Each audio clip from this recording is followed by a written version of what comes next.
Friends, this is Pastor Brian with just a gentle mental health reminder. I wanted to tell you that your emotions are rational. Your emotions are totally rational responses to the world in which we live.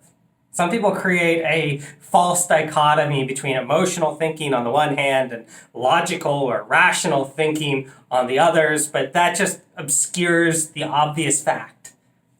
Emotions always come from somewhere. When you feel nervous, it's probably because there is a danger, a physical or an emotional danger that is nearby that you want to avoid, and so you're nervous in response. Or if you're stressed, it's probably because you're dealing with too many expectations or worries bearing down on you. Your emotions are rational responses to the world around you. So think just for a moment about the world around you right now. The world is crazy.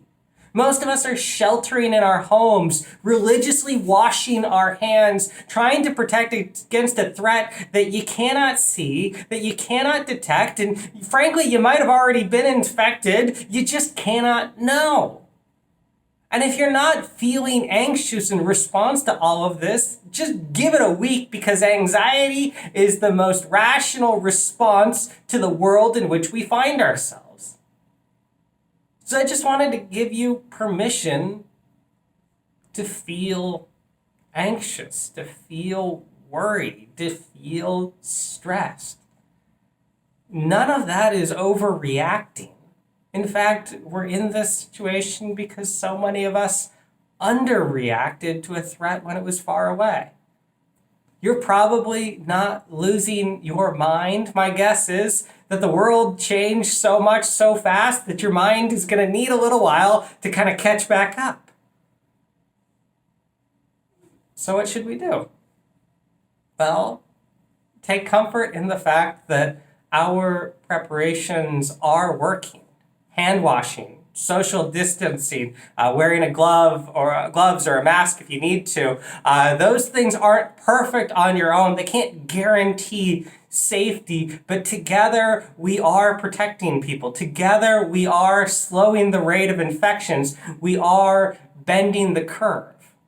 And by doing these things, we are buying times for our leaders to produce more tests, for industry to make more ventilators, for people to get organized, for treatments and for vaccines to be developed. For the first time over the entire course of this crisis, we're doing what we're supposed to be doing. At a press conference this morning, the governor of New York had a few slides running in the background as he was talking. And they just said, we are close. And our closeness makes us vulnerable. But our greatest weakness is also our greatest strength, because our closeness is what makes us special, connected, human. I need you to stay special, connected, and human. Don't let fear drive us apart. Because we may not be able to be there physically for each other, but we can still be there emotionally and spiritually. So if you're having emotions, which you should be, talk to a friend. They're having them too. Call me. I am having them. Talk to your deacon. We can't hold each other right now, but we can still support each other. We have to be more connected now in this moment of crisis than we were before. So we have all sorts of ways to be connected. Use them, please. Because the world is crazy right now, and it's only rational if you go crazy too. But let's go crazy together. I hope to see you soon.